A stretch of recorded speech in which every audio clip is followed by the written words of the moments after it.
All right. Welcome to a new episode of Everything Hurts. We had a guest, Sameer Suri, here today. Hi, darling. Yeah, that's his. We didn't even get to hear your catchphrase yet. I feel like well, you've heard a perfect start to it. Sameer's awesome. We talk about everything from the sex to toilets to Israel. Special guest appearance from Ukraine. Yes, we do have a special guest appearance. We have our first. We have a first phone. We did a phone thing. That's fun. We're debunking some myths about Jews, and we had a lot of fun on this podcast. I'm excited for you guys to see it. Make sure to like, subscribe, follow, rate, review, all that stuff. Make sure to subscribe to the YouTube channel. I've noticed that more people are listening, but less people are watching. Watch the YouTube channel, okay? You're making me feel like I'm ugly. Please watch it. I also, skipped thanks for breakfast listening. to not be bloated for this because Nicole told me there was going to be a camera. Look, So That's definitely true. I don't care if you're driving. I don't care if you're driving. Fucking watch it. No, don't do that. I don't want you to get in an accident. But yeah, share with your friends. Please keep the podcast going and alive. I mean, I I'll like keep how doing Brian it. thinks it's true that I skipped breakfast as if I would eat breakfast. Well, I imagine breakfast for you is a cigarette. Yeah, Oh, I miss cigarettes. cigarettes and coffee is keeps you thin, keeps you young, It's sharp, too. keeps you sharp. That would be why I would get canceled for medical misinformation. if I just told people to live on cigarettes, coffee, and white wine. Disclaimer for this podcast: don't fucking take anything we say seriously or as medical advice. Okay, just enjoy the episode. Life advice, travel advice, none of it. Don't None of do it. anything I've done. Don't do. But enjoy this episode with Sameer Suri. Everything hurts, everything hurts. Fucking life sucks, everything hurts.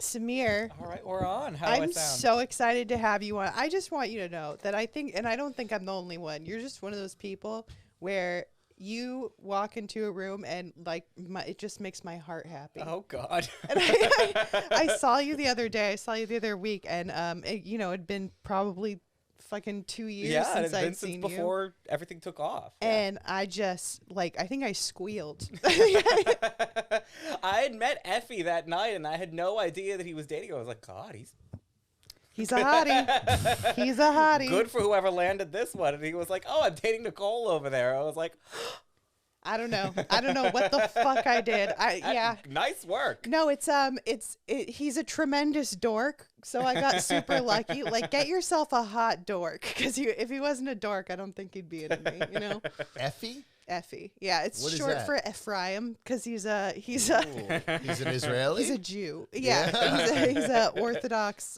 He grew up Orthodox. The last Jewish, time I heard that which is name was in insane. Hello Dolly. There we go. We're For off. me- Sameer is officially on the pod. For me, it was a leaf in my Bible, Ephraim. Effie. For me, it was Dreamgirls. Oh, Yeah. yeah. That's right. Yeah. Wasn't Effie a woman in Dreamgirl? Yeah. I used to homeschool an Effie. They were an Orthodox Jewish kids. They're twins. And his brother was really, really autistic, needed a lot of attention. So Effie's going to be acting out. Yeah. Because they're twins and all the focus is on the brother. With the, Right. Yeah. Right. He's going to be. I can't wait to check back in with him. All Do you still homeschool them? No, this was 2015. Oh, okay. Yeah. Yeah. But I stay in touch. Yeah. Yeah. Tell me how they're doing. Yeah. all their names end in that set. It's like Effie. His brother's name is Ellie. There was like, it's all the Yeah, it's the Kardashian E. thing. Yeah. yeah. It's the... I think it's the Hebrew thing. yeah. No, but like doing the like all the K's. Right. Yeah. I've learned a lot about. I didn't know anything about Orthodox Judaism. Insane, crazy. Like what? Crazy religion. It's just like they like the stuff where on Saturdays, like they're not allowed to use electricity. This is the fun part. They're not allowed to like they're not allowed to like turn on a light, you know? And so if they accidentally leave the light off, they have something, I think they're called Shabbos guys or whatever. And like they have to find someone. That was me. I did that for a job. Did Berlin. you really? Yeah, yeah. Did you? In Berlin, so that family I worked for, they were Orthodox, and I worked with, and so they recommended me to everybody. So I would show up on Saturdays. I would count money. They can't handle money. Yeah. On Saturdays, I would count money out for whatever they need to do. And Turn on their lights. Turn out their lights. I would make a killing. But they can't even ask you to do it, right? No, you got to anticipate their needs. Yeah, they have to. So they have to. They have to go up to someone and be like, they'll go up to someone and be like, "Are you Jewish?" And if they're like, "No," they're like, "So I left my lights off, and I really need." It's like light, cruising in the 80s. Like you just. I was gonna say. They have to imply what they need. And have someone. It's a loophole, you know. Yeah, I mean, well, they have to have sex through a hole in a sheet, which is like a glory hole anyway. So there's a lot of 100%. connections. Yeah. Yeah. There's so many things, and like he's not like Orthodox anymore. He's like super bisexual and like but it's crazy. So you're able to move the sheet off your face. Yes, yeah. I'm allowed to. I don't know if it's like. I would leave the sheet. If it were me, I would like keep the sheet on my face. I think it's either like they're not allowed to have sex while the woman's on their period, or they're only allowed to have sex while the woman's on. I guarantee you, it's the first thing you say. There's. I don't know, man. There's some crazy rules. But yeah, I heard also that a lot of Orthodox Jews. Now, granted, I heard this on Opie and Anthony when but I heard them talking about they have to mail their comeback to Israel. No, that cannot be they true. come in like mayonnaise jars and they send it back to Israel to plant a tree, or no? what? I think it's because. Should I call him right now and ask him if that's real? I really want to know. Okay, we can put him through the soundboard. Okay, so I'm everybody gonna can do hear that. it. I'm gonna do that. Is a jar of your cum sitting in Haifa? I need to know this. I need to know this. But it's crazy too, because like people who grow up religious and then are no longer religious in their adulthood still have like so many like weird hang-ups and like fucking it's insane what that'll do to you. Okay. Oh man, I haven't used this phone feature yet. Exciting. Okay, so Smoke cigarettes here and is take this calls. lighting adapter connecting a pair of headphones? No, it's another device, right? What is it saying? It says, is this lightning adapter connecting a pair of headphones? I think it is, right? That's what is that the only option? Yes. It's headphones or other device. Try other device, yeah. Okay. All right, let's try this. Our first phone call. All right, so we're going to ask him if they have to mail their cum back to Israel. Yeah, this is the Hasids, the Hasidic people out there in like New York and stuff. Oh, okay. Yeah, he's from Orthodox, Brooklyn. He should know. And he lived in a Hasidic neighborhood. Oh yeah, that's working. Fuck yeah.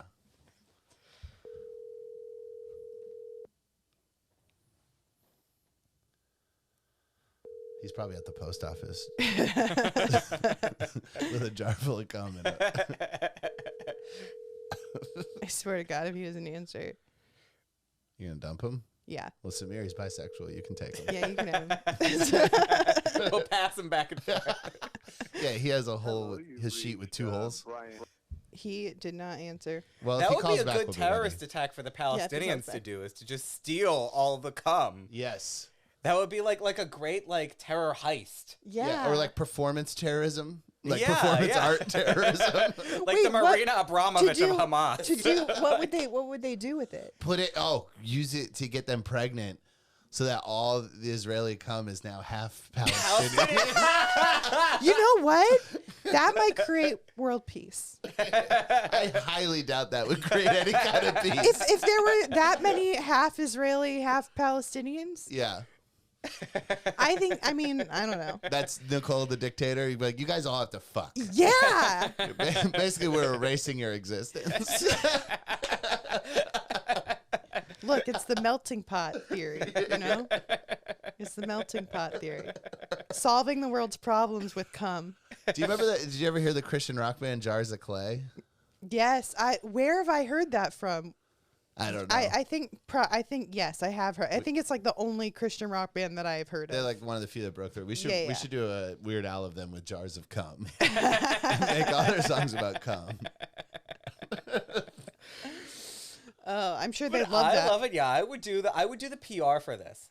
I always look like I look like a terrorist group's PR agent anyway. Yeah. And That's my whole look. and one and that's my dress sense. That's my hair. It's like, and one that would do it with cum.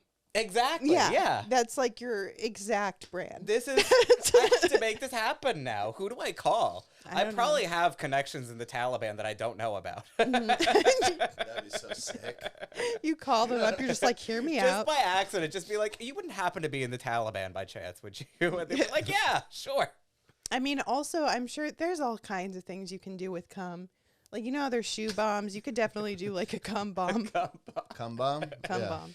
Not like a bomb that actually kills people, just one that sprays cum all over everybody. Yeah, it It just would makes be them like, uncomfortable. yeah, it would be like Yeah. the current version if they put like all the Jew cum in a bomb and then planted it to kill a bunch of Jews. It would be like, remember in Lord of the Rings? They like the orcs put all of the men's heads in catapults and threw it back at them. It's like killing a chicken with a hard-boiled egg. Oh my God. That would be the cum terrorism. That's Yeah. fucked up. That would Fucked be. up. There, it's figured out. Look, we love the Jews here on We the love the Everything, Jews. We're not here on the saying Everything do Hurts this. podcast. We're saying. Yeah, we're We're just just kicking saying. tires. We're just saying it would be an interesting act of terrorism. I'm sick of the same old shit. Yeah. You ever see? Spice it up. You ever see Spice when it the up. activists swallow food dye and they puke red, white, and blue, like on the steps of Capitol Hill or whatever? Oh my That's, God. I've seen that a few It's times. creative. That's my favorite one. It's creative. Yeah. Such losers. I think if people are gonna do shit like that, they need to start stepping it up. It makes you root for the tank in Tiananmen Square when you see shit like that. Oh my God. That's Yeah. the thing about the Beijing Olympics. I hope something like that. Some Tiananmen Square shit. Or some vomiting. Some vomiting, some vomiting, and the tank comes in to clean up the vomit. That's how touchy they are about Oh, everything. If 100%. somebody as so much as vomits on the ground, then a tank will come. There was like a Dutch. I only saw it because this Dutch journalist was really hot. He was appearing on Dutch TV, and the Chinese guards or whoever it was just showed up and dragged him off for we don't even know what reason anymore. For being too hot. For being too hot. Yeah. Just showing them up. They're testing people on the street for COVID, and if it comes back even inconclusive, they're just throwing them in steel cages right now with Yeah. like bamboo beds. Are you Yeah, serious? yeah. Just Oh my I saw a clip of like endless amounts of Like a steel. stop and frisk, but for COVID. Yeah, yeah. I'm my surprised God. it's that humane. I thought it would just take him out back and shoot him. Is there some kind of profiling that they do where how do they choose who they stop? Well, aside from the Uyghur stuff, I will say one thing China does is they treat everybody equally brutally, I see. except for Aside for the Uyghurs. aside from the 1 million people they have in concentration camps. Yeah. I will say, I feel like if I was in that situation, I would be spot tested all the time because I just look fucking tired and sickly. I'd be relieved. I love canceling plans. Yeah. I'm going to be in a steel cage for the next week. I'm sorry. I've used COVID as an excuse to get out of stuff so many times. Yeah. So many times. And I've had COVID 50 times as far as everybody knows. You're one of the people who's had 12 grandmothers die. Yeah, absolutely. Just say long haul. Now you don't have to make up new infections. Yeah. I have long haul COVID. Is that a thing? Yeah. People Yeah. are getting it for 6 months, 12 months. Yeah, but then what if I do want to do something? Say the symptoms are intermittent. Yeah, but it doesn't it actually? Yes, it's like that. It comes in waves. Wait, Yeah. but is it only contagious when Yeah, you're not You're contagious, symptomatic? but you're feeling bad, so Oh, you can't go out. Gotcha. Okay. Yeah. Okay. My okay. lungs are collapsing in on themselves, and then 3 hours later, by the way, I'm fine. I'm at the Cowboy Palace Yeah. Saloon. Yeah. This is the Taliban PR skills you'd be getting. Right there. I have to be so careful. Do you remember at the beginning of Corona when ISIS put a thing out in their Yes. magazine going, "Come home, it's too unsafe"? Yes. All the wars stopped because of COVID. I have to be so careful too, because like if I make the excuse that I have COVID, then I have to remember that for like a week I can't post anything on Instagram. I can't post that I'm doing anything. So I have to put a lot of forethought. I have to put a lot of forethought into getting out of plans because I can't say no to people. I'm trying to say no. I'm trying to learn how to do that. It's tough. It's really tough, and it's so much easier to just make up a reason to say no than to make up a reason to cancel plans after you've made them. I never want to hurt anyone's feelings. I never want to but the problem I run into is because I have trouble saying no, I end up being a flake, you know? Yeah. And that's worse. Like, I'm a very flaky person. I'm a very flaky person because I always say yes in the moment. And then, like, when it comes time to do it, I have to, like, make up some excuse of why I can't. And that's what I'm saying. It's more annoying to the other person who has cleared their schedule. Right. Yeah. Exactly. So I'm sure you were saying this looking for reassurance, and I'm sitting here going like, "Yeah, no, you're fucking up." No, not at all. Not at all. No, I know my flaws, and one of them is totally being a flake, and part of that is because I can't say no. Oh, yes, I am. Okay. Oh, thank God. Hello. It's killing me. Wait, is it still connected? Yeah, you're in. Okay. Oh, you're in your podcast. Bye bye. No. Wait. Are you still there? Yeah, you called me. Yeah. You're on my podcast right now. Oh, hey, hello. I'm a guest caller. I'm eating half. Yeah. Everyone can hear you. Say hi to Brian and Sameer. Hello, Brian and Sameer. Am I a lifeline or something? Hi, darling. We have a question for you. All right. Do I got 4 choices or something? No, there's 2 choices. It's a yes or no question.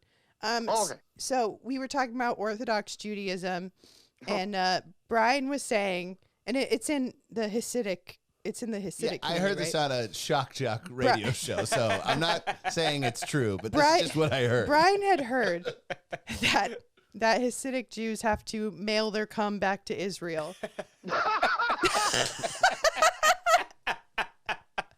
Like if they beat off. No. That is completely false. Okay. Is there a reason someone would have that impression? Yeah, it's anti-Semitism. You know, you bring up a good point. That's a weird anti-Semitic. Like, do you know those Jews? They come into jars and send it back to Israel. It's the strangest thing. You know how many times I've been asked, is it true that you guys fuck like with a sheet, the hole in it? We were just talking about We that talked earlier. about that too, so that's not true either. Also not true. All right, what are some other myths that you want to debunk right now? More lies about Jews. I don't know. I can't think of. I just woke up from a nap. Okay. So it's true that Jews take naps. Because that is something I heard. All right. Well, thank you for the clarification. I'm sorry for the fault. We're debunking myths here. We're fighting anti-Semitism on this podcast. I'm glad to be a part of it. Wow. Okay. All right. I love you. Bye. Take care, guys. Bye. Love you. I've never been a part of debunking anti-Semitism. It feels good. It feels good. I'm usually bunking it. On accident, just with hanging out with Palestinians so much. This just in. They do not come into jars and send it back to Israel. They do not fuck through sheets. Every episode, you should find a different shock jock joke that Brian took seriously. and I'm sure we could get multiple from both Brian and Ramsey. I've heard, I knew another one. Next time you have a black guest, I heard on Opie and Anthony that from Patrice O'Neill, a black comedian, but he said that black people don't like it when you sweep under their feet. It's like a superstition thing. And he also said that black people don't like it when you put a hat on a bed. That's bad luck. So Who these puts are the hats on a bed? like if you just come home from work and you just throw your hat on your bed. Okay. Yeah, well, yeah. we'll ask. So next time we'll take care of that too. Yeah. Okay. I'm finally. I love that. I like that being a segment on the podcast where we just debunk racist facts. But really funny ones. I love how I just called them racist. Ones you kind of wish were true because I know. Kind of cool. Yeah, it's quirky and interesting. Yeah. I wanna clarify. I just said racist facts. They are not facts. I meant debunking racist myths. We're gonna get hell for this. Oh, man. This is where Ben Shapiro comes on. A fact cannot be racist. Ben Shapiro destroys Nicole Buchanan. What are some myths about the gays that you wanted to? Oh, they're all true. There's anything horrible you could say about us, I probably agree with. Speaking There of, was a new JFK documentary that was about that Oliver Stone made. Yes. I don't know. Somebody sent me an article saying that there's some faggot that he accused of being involved in the assassination in the JFK movie and in this documentary. And this article was about, I don't think it was true. And I think I didn't even read it because I don't have a subscription to whatever the thing was. But I think they were saying that it was homophobic for Oliver Stone to keep insisting this guy was guilty. And I'm like, if they're saying he did it because he was a faggot scorned, I believe it. I mean, but also, like, if it's true, is that still homophobic? I don't know. You know what I mean? Yeah. If a gay guy shoots you and you say that gay guy shot me, are you homophobic? yeah, no, that's equal treatment. You know? Yeah. Yeah. I guess it's irrelevant It'd that be he's more- gay. It'd be He more. was cute. I did look up a picture of that guy. Oh, yeah. It'd be more homophobic to be like, gays can't shoot people. Could they even lift a gun? Like, Right. Their wrists are too limp to aim. He was aiming for Jackie because he wanted the Chanel suit. But his wrist was too limp and he hit Jack by mistake. the way their wrists bend, they could just shoot the floor. It's Yeah. oh my He god. was jealous of the way she got to dress. I mean, if her sister didn't kill her for that, I don't know why this guy. We were talking about Jackie the other day, where she's one of the most successful wives in the world because Oh, yeah. Jackie Onassis, you're familiar with that, right? Yes. Do you know the husband's name? Yeah. I bet you Aristotle do. Onassis, the You don't ugliest count. motherfucker in the world, so beyond rich. There was a great book called Jackie, Janet, and Lee that was about Jackie's relationships with her sister and her mother. Mm-hmm. And I read it because this is why you were talking about people who were raised a certain way and it still stays with them. Yeah. There's a certain old world upbringing that third worlders in this country still have. White people used to have it. Every review of this book was about what a gorgon the mother was, and she was so overbearing and this and that, and she taught her daughters, these horrible values about you marry for money and you do this and you do. And I got to the end of and one of the stories of the book that was shown in the reviews as what a heartless bitch was that after the Kennedy assassination, Jackie was a mess for months and months and pills and wine and this and that. And Janet, the mother, said something to the effect of, listen, we're all sad about Jack, but it's been 8 months. Pull yourself together. And so I picked up this book and I got to the end and I went, this is a great mother. Yeah. I know. That was the longest streak she ever went without him cheating on her. I mean, is it? By the LBJ inauguration, it was the longest streak. Do you think it's fucked up to marry? Oh, from- good. Some of his DNA is on my dress this time. Yeah. Do you think it's fucked up to marry for money? No. No. As a very smart woman, some of my family is from South Delhi, which is India's answer to the Upper East Side, which I know sounds like saying, Gobble's answer to South Beach. Right. But, it's, I don't know. Gobble's answer to Rage in WeHo. I know a very smart woman over there who married up and way up and married into, one of the best blocks of the best neighborhood in town. Yeah. And she said a wonderful thing to me. She was like, don't marry for passion. You marry for stability. Which is a nice way of saying marry for money, but it's, Right. But you marry for stability. Honestly, okay, so I don't really even believe in the concept of marriage because it's a contract. It's just a contract. It has nothing to do with. So if you're gonna do it It for has the money. nothing. It has nothing to do with love. The only reason I feel like is to marry is for stability. That's the only And reason. stability for children, I get that. Right. Of having an intact home and but it's That was a distant second, it sounds like, in your tone. also well, money is good for the kids too. Also, I feel like there's always this kind of unspoken contract where if you do see an older ugly ass dude with a young, like attractive woman, or vice versa. Like, you know, it could be an older woman. Yeah.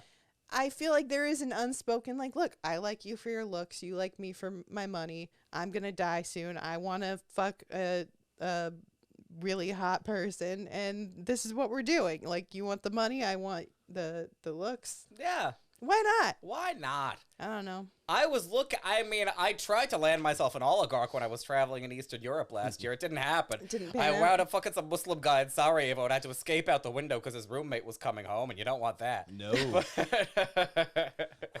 Right before like Adnan or whatever, you're running out of the window. Yeah, right before the azan started in the Yeah, evening. yeah. You could hear the muezzin coming out. Oh, get out of here!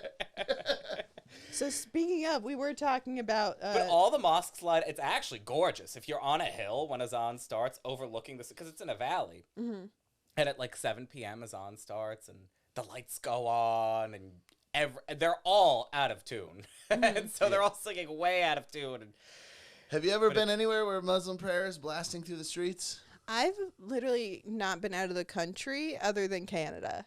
So Right. Well, you've never been to Minneapolis or yeah, Dearborn. Oh. Yeah. No, I'm not well traveled. Right. No, I haven't. Westwood. Actually, that doesn't happen in Westwood, but No. it's I will it's say like Terrangelis. I went to UCLA, and there was there was some of that, but no, I'm not cultured. I'm not well traveled. I did study international relations, but then like halfway into it, I decided that I wanted nothing to do with any of it because it all made me sad. It made me We'll so do that. sad. I was like, this is all fucked. Like, I used to think like and I've talked about this before, but I went into it so naive. I thought I was gonna help create peace in the Middle East. Like, I was like, I'm going to help create world peace. And I studied political science with a focus in international relations. I thought I was gonna. And now you're sitting with me talking about cum Yeah. bombs in Israel. I did a crisis simulation with the CIA and everything.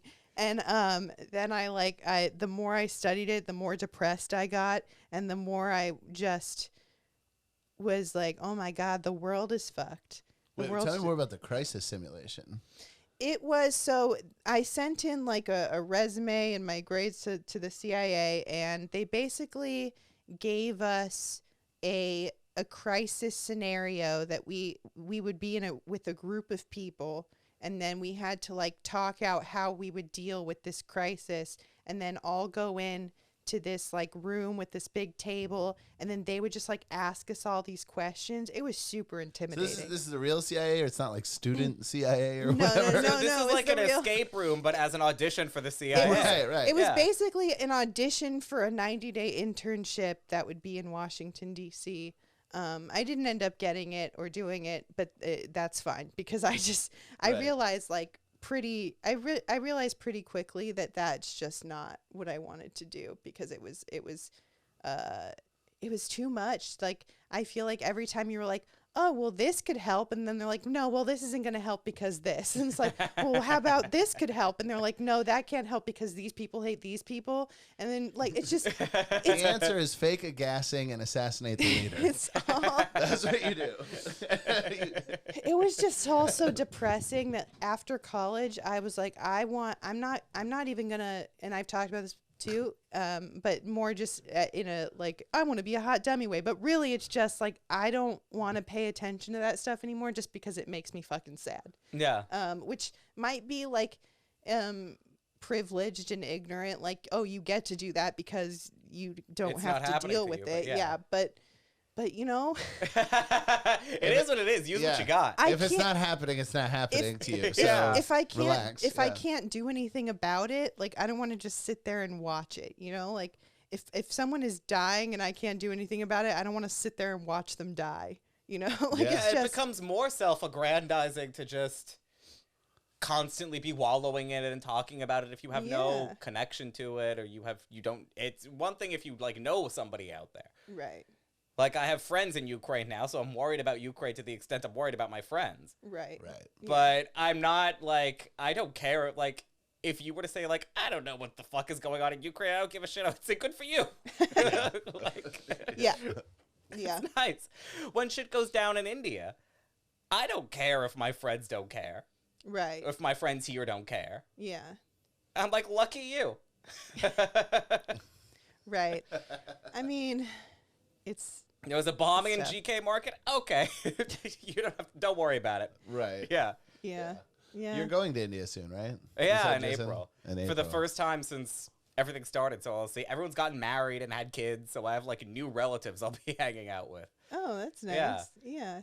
Is it mostly just to see family, or? Yeah, it's Okay. family stuff. And you write for... Sex tourism in India. I'll be the only sex tourist in India. What kind of sex stuff did you do on your recent travel abroad? Do you... I had sex in Kiev the night I got back from Chernobyl, and then I thought how Chernobyl was the safest thing I did today. Oh my God. That is so funny. With a closet queen in Kiev. All right. So you just did some traveling. Yeah. You just did some traveling. No, I did. I was just for fun. Yeah. Where'd you go?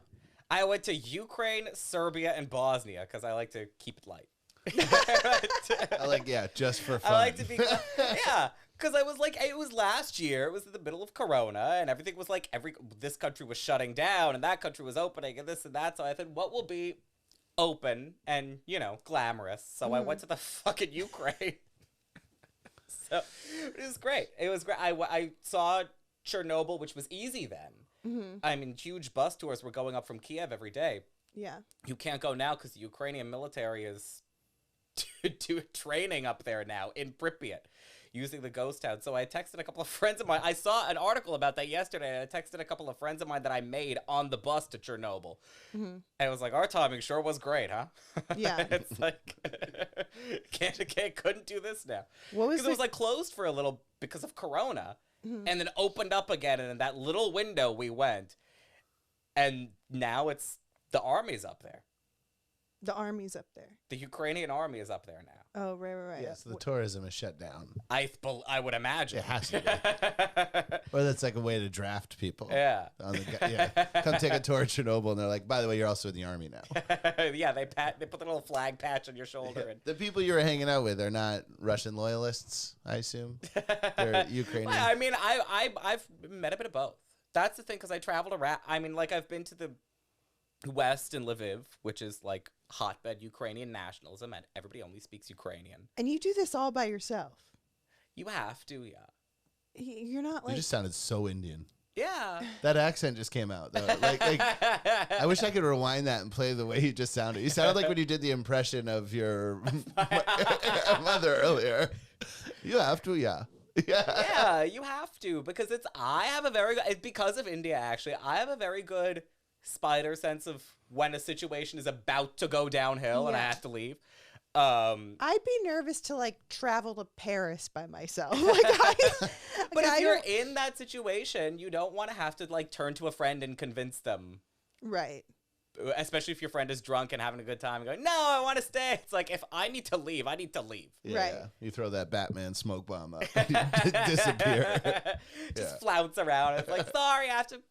Bye. How do you sense it? You just have Just have a good radar. That was the thing, is people said to me, is Eastern Europe, isn't it so unsafe? I'm like, yeah, it's Eastern Europe, but it's still Europe. It's safer than India. Yeah. Right. Yeah. Well, I mean, that's my problem is I always thought, because I'm very like naive and I'm very trusting and I don't have that radar. Yeah. I'm surprised that I haven't ended up in the trunk of a car. Like I legit thought that would happen to me one day. I mean, it still could, but I am past it. Like when I was like 22, I was prime for being just kidnapped and kept in a basement. I really was. I was praying for it. That It I didn't was. happen. Is that your kink? Because I wanted some attention. I did. I have watched that kind of porn before. Tom Goss's show in Laguna Niguel, and one guy afterward was so upset by what I had said. I don't even remember what I said that upset him so much, but he came up. He threatened to beat the shit out of me, throw me in the trunk of his car, drive me to the middle of nowhere, and leave me by the side of the road to be pig fucked. I've never been so attracted to anyone in my entire life. Did you tell him that? No, it was like Tom was like afterwards. You were so calm. I was trying to conceal how horny I was. I was just trying not to let on. Is pig fucked a term? What does that mean? I don't know. I'd never heard it before, but I Is that when imagine you fuck a cop? No, or maybe use a corkscrew or something. Don't they have spirally penises? Like the shape of a tail. Yeah. That's really I assumed it had something to do with being fucked by a pig. But I like Brian's way better. That would be so funny Is if this someone also had a joke you heard on Opie and Anthony that you think people do for real? Now, is it true that gay people have sex with corkscrews? If someone had a penis the shape of a pig's tail, I would absolutely fuck that guy just for research purposes. How do you get it in there? I don't know. You would have to. I feel like You have to lay down and he had to spin. You would have to This spin sounds around. like something that they do in that Chinese COVID camp. Yeah. Sounds like something. You would just have to screw it in. Chinese COVID camp. I'm going to write that movie. It's like a sex romp in steel cages. Hey, listen, if you make it seem fun, you might get it made there. I know, right? You can turn anything into a Rehabbing sex their romp. image. Yeah. You're doing like infotainment for the Chinese COVID camps. It's like Wet Hot American Summer. Wet Hot Market. Wet. Trying here. Never mind. No, it's good. I like it. Yeah, I like it. Yeah. Yeah, it's because you guys are smart enough to fill in the blanks and pretend I said something coherent. Oh man! So you thought it was being fucked by a pig, and you were turned on? A cop don't or know, like I an wonder. animal? No, I was just turned on that guy was thinking about me having sex. That I is can see that. true. Yeah. He brought that. That is kind of Brought that sexual. in there, Yeah. Yeah. He brought sex into the discussion, and he was very good looking. Yeah, And he was angry at me. He probably wanted to watch. Yeah. Yeah. He was repressed. That's Yeah. the great thing about having sex in Eastern Europe, too. They hate you. They hate themselves. Sex is amazing. Yeah, and you don't have to hang out. Have you after. ever hate fucked anyone before? No, I don't but think I have either. I assume been hate fucked. It felt like I was being hate fucked. I I'll do- tell you. You know what they say when you assume? I do. you get fucked in the ass. You make an ass fuck out of you and me. Yeah, I always wondered if that would be because people claim that being hate fucked or no, people I think people more like hate fucking someone than being hate fucked. Like or more I've heard men I be think like, this yeah, is I the yin hate and yang fucked her. right here of that.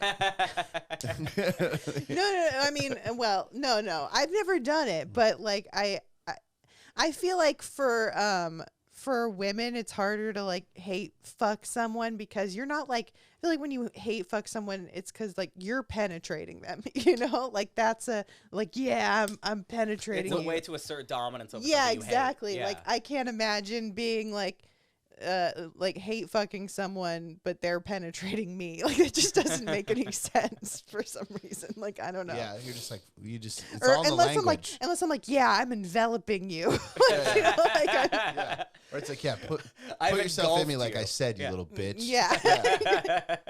Yeah. It's like putting a bag over your head, like fucking beating you to death. Except your dick. No. Yeah, I don't know. I mean, yeah, so I've never done it, but But you fantasized about it, about being hate fucked. well, I think I have been.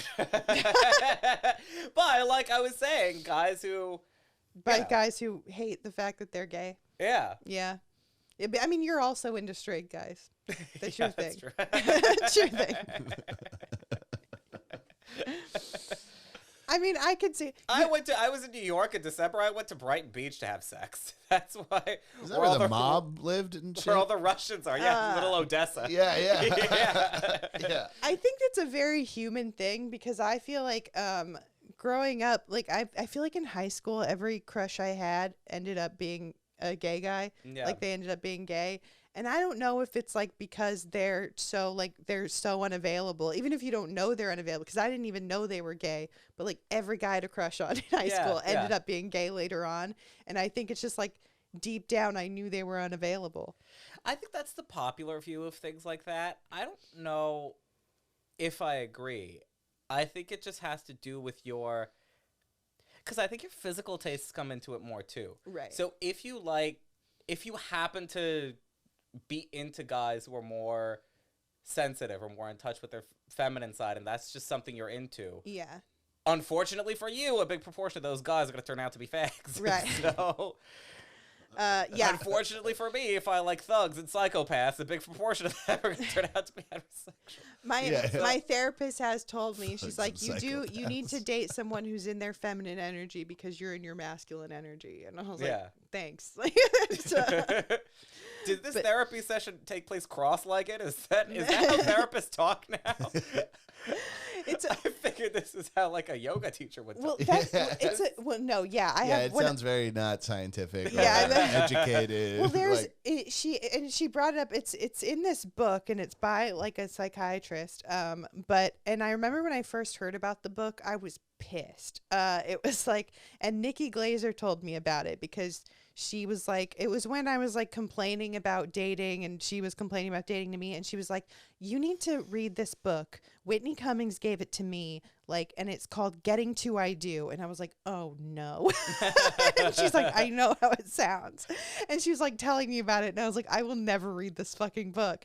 And then my therapist brought it up like fucking 3 years later. And I was like, I've heard of this book. I want nothing to do with it. And she's like, no, I know how it sounds. But like, it's all about just like, how it doesn't even have to be, because it sounded very sexist to me. It's like women should be like this for men to be attracted to them, and men should be like this for women to be attracted to them. But it's not necessarily, I think in order to not make it a gender thing, they say feminine and masculine energy. Like if a woman it has like more of a masculine energy, then she's going to get along better with a man with feminine energy and vice versa. So I think it's more to make it not a gender specific thing. That's why they do the energy thing. But maybe take out masculine and feminine. Right. I feel like, you're not really, that's as thin a veil as you could have. It almost feels like a double down. Really. Well, it's like this thing where apparently like one. The thing I'm stuck on is that the three people who have now recommended this book to you, have any of them gotten to I Do? That's what I was going to say too. Yeah. My therapist, yeah. Okay, well, 1 out of 3. Yeah. But I do think like, because here's the thing with, because, you know, the other two are female comedians, and I think a lot of female comedians are in their masculine energy, but I think a lot of them are also attracted to very masculine men, and it's just two like butting heads, I feel like. Where as apparently it's a thing, I don't know if I believe in all of this, but it kind of makes sense, where one partner kind of has more of a need to be nurtured and one has more of a need to be respected, if that makes sense. Yeah. But I don't know. Maybe. I don't live in this binary world that you live in. I don't know. No, I definitely feel more that I need to be nurtured than respected. Yeah. So you would be more in your feminine energy. No kidding. You don't say. I mean, I have to read the book first before I make that call. Whether or not you're in your feminine energy. I don't know, because like I feel like I need both equally. I want to be taken care of and also respected. So needy. Yes. Yeah. Mm-hmm. Yeah. No, I'm needy as fuck. Yeah. I don't care. And like, I used to like, I feel like there's this pressure as a woman to not be needy or whatever. I don't care. At this point, I'm needy, and I need someone who is okay with me being needy and wants to nurture those needs. You know, I'm tired of pretending to be anything that I'm not at this point, and just, you know. I wonder if a lot of those pressures are because you're in the stand-up world, because there is no square, more socially conservative world than stand-up, because it's just a bunch of grumpy people who can't connect with other people complaining about everything everybody does. Yeah. So it like really, it's like living in the 1950s when you're around comedians all the time. I don't think it's just. Look at that haircut. I you know, that kind of. I don't think it's just comedians. I think like all women have that fear of being seen as needy in a relationship, and I think that's how we get ourselves into situations where we're putting up with stuff we don't want to put up with, because we're like, yeah, I'm not needy. Like, I'm cool. I don't want a relationship. Like, I'm cool with just like fucking. And then like the guy thinks that they're cool with just fucking, and then then the girl's miserable because she doesn't want to come off as needy, and they've stopped expressing their needs because they don't want to be seen as like clingy or needy because we've been told that that's unattractive. Yeah. Sure. And Yeah, I was very unattracted to you while you were giving that whole rant. I'm just kidding. Pretty sure you've been unattracted to me since you've met me. No, but it is like I don't know. It's an interesting thing. I do think that it should be rebranded. It's not needy. It's being assertive and making known what you want. Yeah. You know, out of whatever. No, that is important. I mean, that's a thing that a lot of my girlfriends talk to me about sexually, about not being able to get what they want from men sexually because they're scared to ask because they don't want the man to feel emasculated, or they don't want to. And I'm like, that's the nice thing about fags, is that you get what you want sexually because nobody gets offended by it. Yeah. It's not even constructive criticism. It's just like, because you're can you both do just this? trying to like get yours. You know, you're trying to get, and that's how it Sex is should like be. punk, where it's like, I'm into pop punk, I'm into hardcore punk, I'm into crust punk. You're like, you know, you can say exactly what you want. There's a bar for it. You can go get it. True, yeah. It's really nice. Very masculine. In my experience, no dude is. In my experience, no dude But I'm is. sure dykes have it too. I'm sure dykes don't get offended if they're having sex and another one goes, could you do it this way? I don't think. Yeah, I wouldn't think so. And in my experience, like, dudes have never been offended by me being like, oh, I want this, or you know, that's never good. been a thing. As long as you're like nice about it, you know, Yeah. it's like you can be like, you're doing it wrong, idiot. Although I'm sure there's certain men that would like that. You know? 100%. But I like that when guys say that to me. that you're doing it wrong. No, the you You're like, idiot I'll part. do it. You're like, It's I'll do it you wrong. fucking retard. Yeah. You're like, I'll do it wrong on purpose. So that I'll put my dick in their nostril so they'll be like, what the fuck are you doing? I don't even know what hole to stick it in. Or you? She just said you had the tiniest dick. Or Well, these you know what, an fucking asshole, people that's with not the worst huge thing in the world. nostrils. That's true. Mm-hmm. He's a war victim or something. For some reason, I've made that joke like for some reason there's something funny to me about nostril fucking.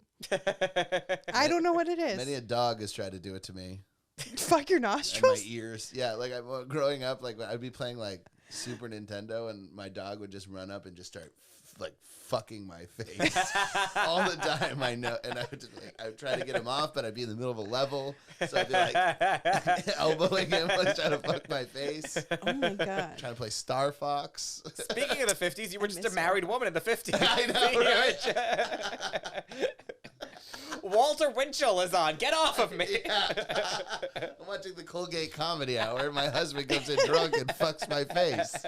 I do miss Star Fox. You know what I was? They just came out with came out with the Banjo Kazooie. You remember that? Oh game? yeah. Fucking love that game. I'm really excited about it. I'm gonna play it. Do you play a lot of? Are you like a gamer? I'm not surprised. I wouldn't call myself a gamer. I did start recently playing video games again. Like cause the ones that I used to play as a kid, like Mario 64. I'm more of like a Mario fan. Yeah. And yeah, I did like Banjo Kazooie and Pokemon. I used to play like the Pokemon games, but I started like playing the games I used to play as a kid, in order to like kind of bring back that childlike happiness inside of me. Yeah. You know, I do that with certain things. I'm trying to not have this dead in the eyes. By the way, I posted a clip from this podcast, the last clip that I posted from this podcast, that was from the episode with me and Felicia where I talk about antidepressants. And on the podcast, like Instagram, I got some comments that first of all, I want to say I'm not fucking forcing antidepressants down your throat. I don't give a fuck if you take drugs or not. I'm just talking about my own experience. I'm a comedian fucking around. I don't care. But then some of them were like, yeah, you can tell she found the right ones by the fucking vacant look in her eyes. I'm like, fuck you That guys. was there way before the pills. They're so mean. Yeah, they really are mean. You shouldn't be They're reading so those mean. comments. Yeah. And then they were like, yeah, I think they tricked you. If it took you 20 years to find the right antidepressants. And I said that I'd been on antidepressants since I was 20. They think And I you're was 40? like, how fucking old do you think I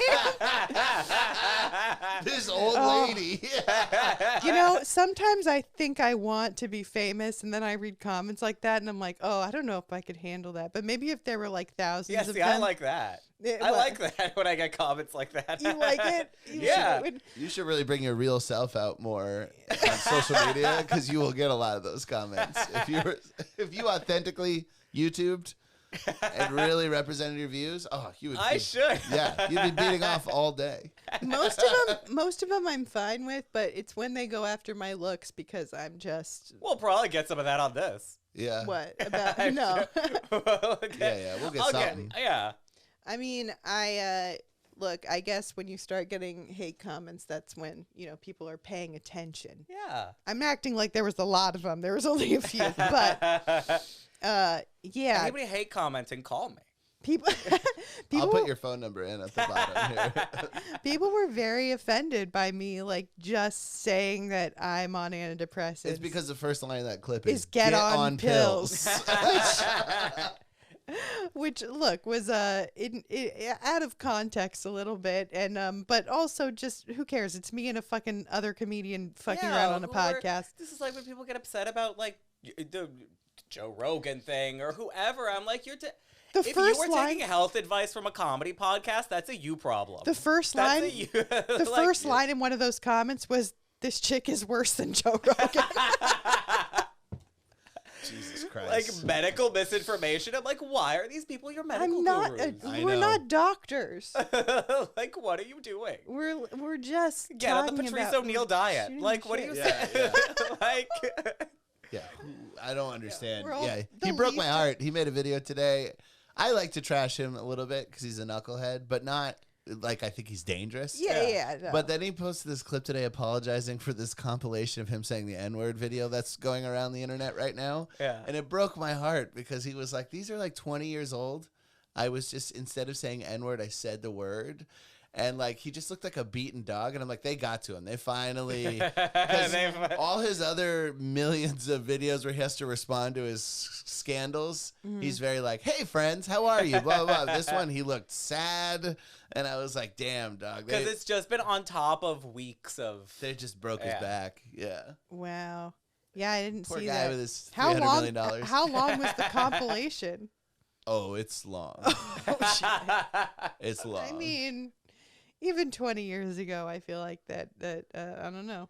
I mean, Sarah Silverman was Louis saying it and nobody cares. Yeah. Huh? Like, yeah. They try all the time to get Sarah Silverman in trouble, but it never works. Yeah. Well, Yeah. Sarah Silverman, I don't think. I mean, no, she does apologize now, but I feel like in the past, like she never fucking She apologized. didn't used for to, but she anything. like went to Paris Hilton and apologized. Like Paris Hilton can take it.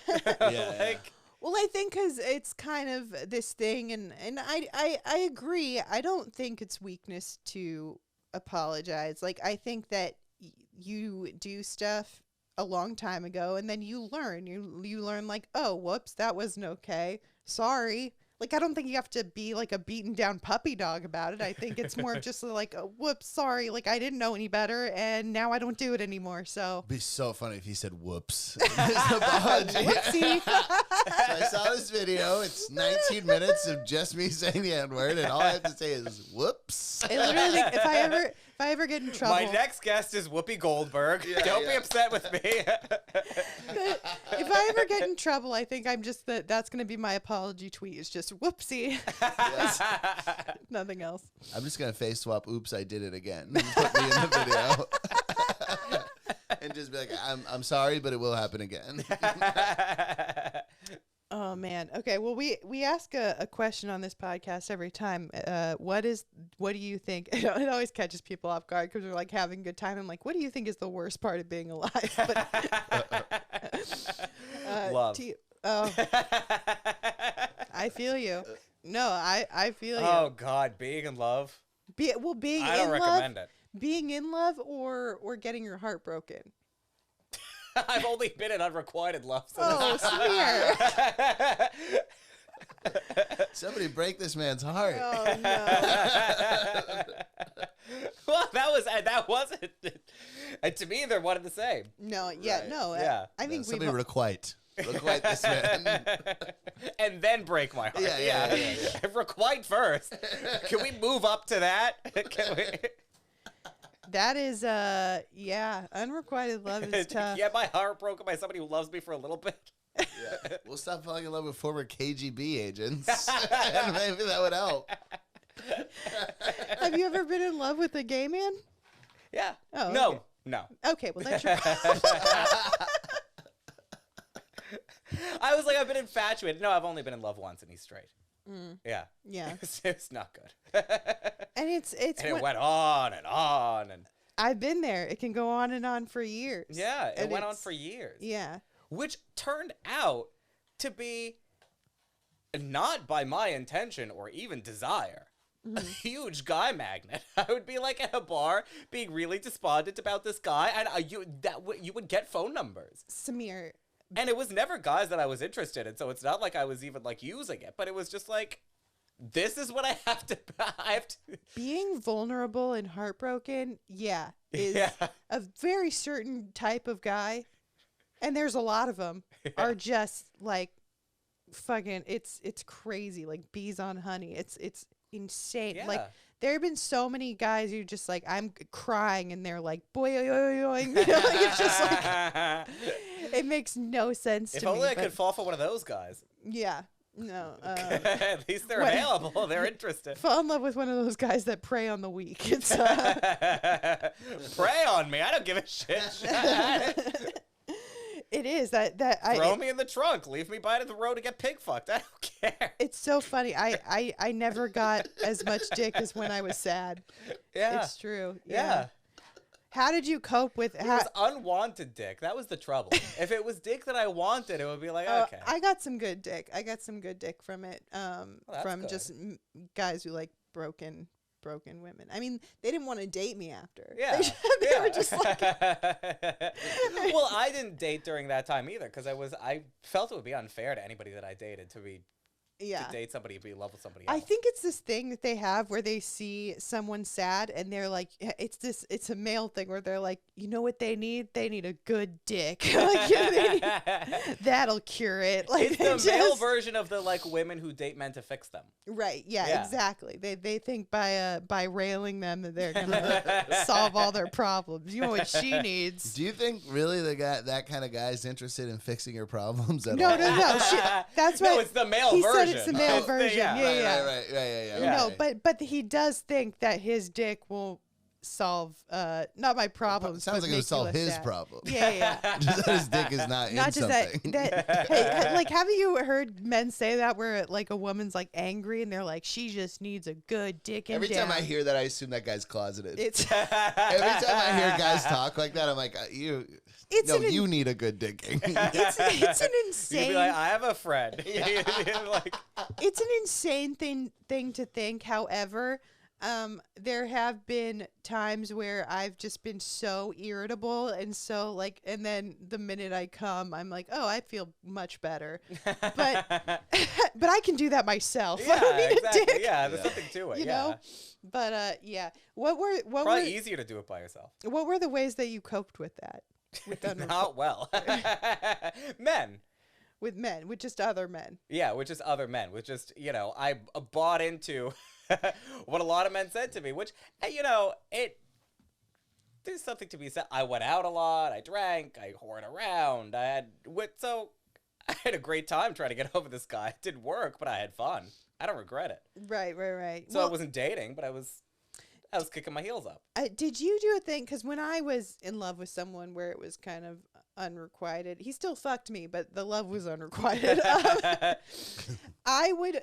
That's still a leg up from where I am. My life. I was like thinking Yeah. you were probably jealous of that. Yeah.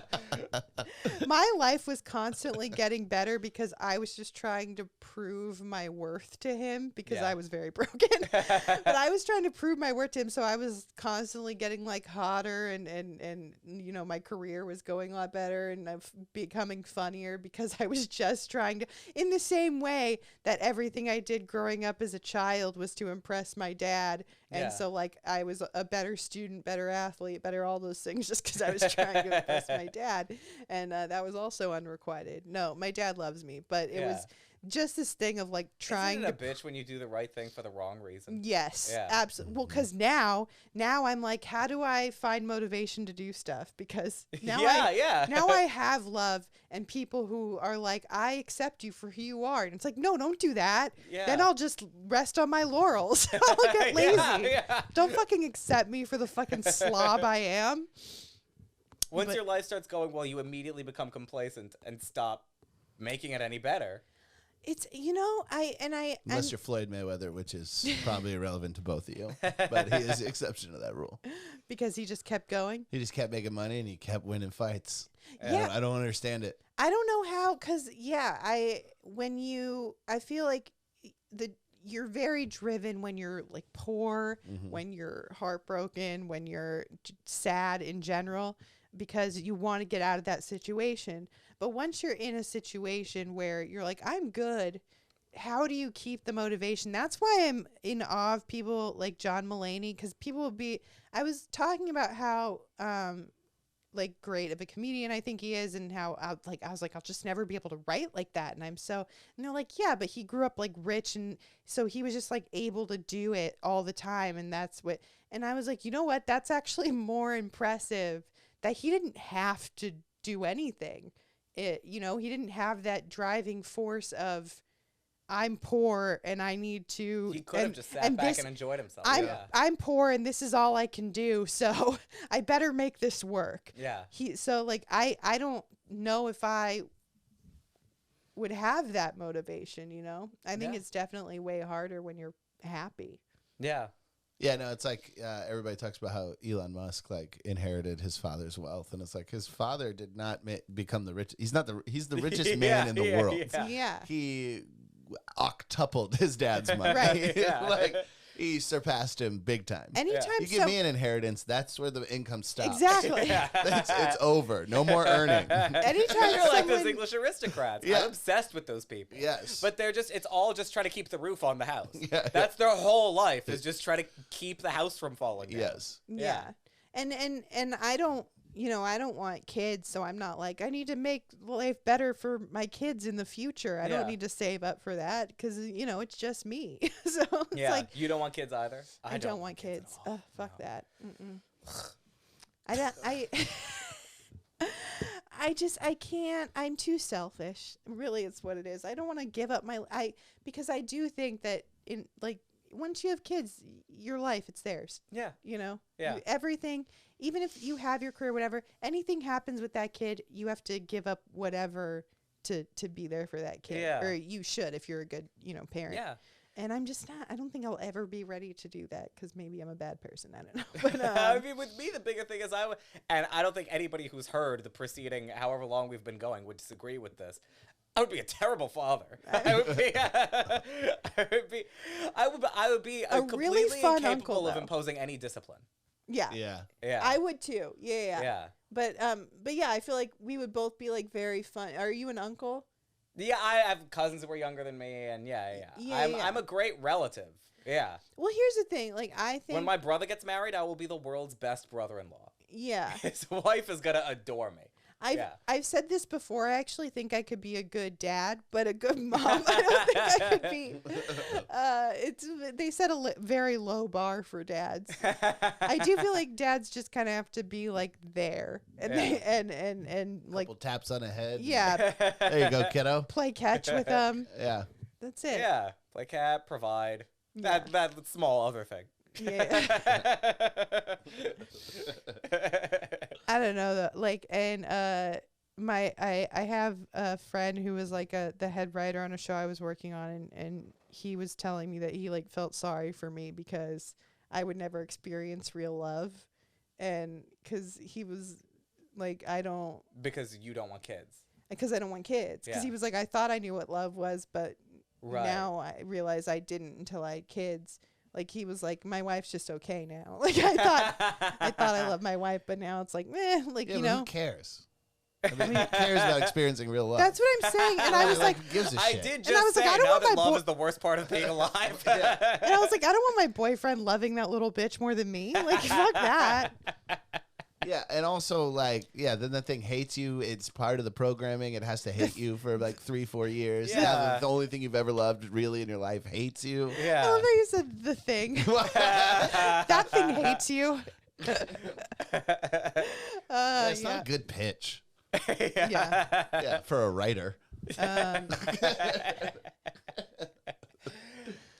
No, I would be way too indulgent. Yeah. Yeah. Oh, okay. Oh so yeah, you that would kid just- would be a mess. Yeah. It'd be like the Big Daddy kid, Who? the Adam Sandler movie, Big love that Daddy. movie. Oh, I haven't seen that movie. Well, yeah, Oh. he Yeah. can't. His kid smells like shit's wearing a cape all the time. He's pissing on the plants in his school. Yeah. He lets him name himself, so his name is Frankenstein. Yeah, this would be your kid. It's like, yeah, whatever, man, do your thing. It's great that that movie's a real tearjerker. Is It's it really? Yeah. it really I is. cried to it. Oh, I watch cried it. everything, so I probably would too. I Yeah, cried yeah. at book club. Cry at red lights. Yeah. yeah. I don't know. I never. I just don't know when it's gonna be green again. Even the stop sign hates me. I did cry. I cried yesterday because I went to the movies and then I lost the, like, you know, when you go into a parking structure and you get the ticket and then you have to get it like validated or whatever. I lost the ticket. And so you have to pay like $24 for Yeah. a lost ticket. And then I realized that I didn't have my card with me. So I was just like stuck in the Trapped. thing. And I'm just like bawling.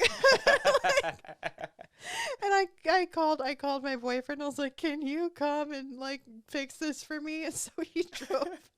And he was like, "Why are you crying?" I was like, "Because I'm stuck." And he was like, this is why you have the medication so that we don't cry at little stuff like that. Like, you need the skills to cope with this stuff. I have the thing where I get extremely frazzled about nothing. Yeah. Bullshit. Nothing. But in an actual crisis, I'm Yep. very good. I'm the same way. Yeah. If there's ever anything, when everyone else is freaking out, I'm the one that's like, no, it's fine. Like, we can deal with this. Yeah. But if, Yeah, very businesslike. Yeah, That- but if I yeah. can't like fucking find my shoe or, you know, like, it's just, I'm breaking down. It's yeah. But that's why, cuz he said that before, cuz he was like, "No, like, I know," cuz he was like, "I know you're able to cope with things, like when there was a whole thing where I got evicted from my apartment by police, but it was illegal. They illegally evicted us during the moratorium. It was like traumatic. It was terrible." Wow. But so I'll start that over. So I did go through like a traumatic experience, you know, about a year ago, and my boyfriend was like, "You handled that so well. Like, you were Yeah. like a boss and whatever." And then, but yeah, stuff like that. I just start like bawling, and he thinks it's a difference in medication. I'm like, no, it's just that I fucking it. Yeah, that's it. It's when the pressure's on, when there's actually stuff going on, my body just goes into like hyper focus mode, where Yeah. it's yeah. But I haven't analyzed it to know what it is in my case, and I'm always scared to analyze things like that because I'm scared if I think about it too much, I'll fuck it up. I mean, but maybe I'll solve the getting frazzled over nothing. I think it's an adrenaline thing. I think when something's actually a high pressure situation, it will just make that adrenaline pump in your body. Whereas if it's not, then that adrenaline isn't going, but you're still like frazzled. And we talked about this before, where it's not about the thing. It's a bunch of little things that are like Yeah. building up or something, where you're judging yourself or something. Because I think I was like, "Nicole, you're such a fucking idiot." Because I do stuff like that all the time. I always lose those tickets. Yeah. And I always leave I lose my debit card like once every 3 months. I have to order a new one. So I think it was more just me being like, why are you such a fucking idiot? And like judging myself for it. And so it's just, I don't know. We go down this spiral where little things can really set us off if that adrenaline isn't pumping, you know? I take a much less, and this is upbringing probably, it's that third world thing, a much less psychological or medical view of this. I'm just like, you're a drama queen when you have the luxury of being a drama queen. Yeah. You could be a drama queen when you're just in a parking structure and your boyfriend is a phone call away. Right. But you don't have the luxury of panicking. That is a good point. You don't get to indulge that part of yourself if there's an actual crisis, because if you do. Right. Yeah. I think that's, you know, and it's funny because like people will make fun of specifically a lot of times white women for being drama queens and for crying over like every little thing when there's like, you know, crises happening all over the world and they're like, fucking get over it. But I think that's really it. When you have just the time to sit there and wallow in you know, whatever, then you're gonna do that. So I think that maybe the solution to that is just to keep yourself really busy, whether it's with stuff that sucks or with stuff that, you know, doesn't with stuff suck. that you enjoy. Is just don't give yourself time to fucking cry. That's Deprive yourself terrible of luxury. That's terrible advice. That's really bad advice. I don't know if that. I think there is something to staying busy. Oh, absolutely. But I think you see that with people that retire and then they immediately go downhill. Well, I do think if you're not working, if you don't have a steady routine, it's rough. Yeah. Absolutely. But I don't think you should just like push everything down and distract yourself and like, because then one day it is just gonna break out. But I don't know, like what are your like coping mechanisms, do you think, for being, because you don't seem like a sad guy, but I could be wrong. I'm not. I don't know if the preceding hour has I don't really think in terms of coping mechanisms. I'm just naturally cope. Yeah, just move ahead. Right. Well, I don't have those natural coping skills. I have to act. I don't know. I probably have coping mechanisms that I just haven't analyzed. I'm not self-analytical in that way. Well, you said earlier, men and drink. That was for a particular problem. Right. But you were coping. But it didn't work. That was the issue. Well, no, so that was not, coping mechanisms don't always work. But But I don't know. I don't. They're probably there, and I just haven't thought about them. But I don't know. I have a very small number of people that I really do confide everything in. And that's very helpful. Yeah. Absolutely. It is important to have a support system. Yeah. Yeah. Yeah. I mean, I think that being lonely is really hard, and if you can just find like one or two people that you genuinely can just tell anything to, then it's a big difference in your life. But I actively have to think about every day, like, what am I gonna do so that I don't fall into a pit of despair?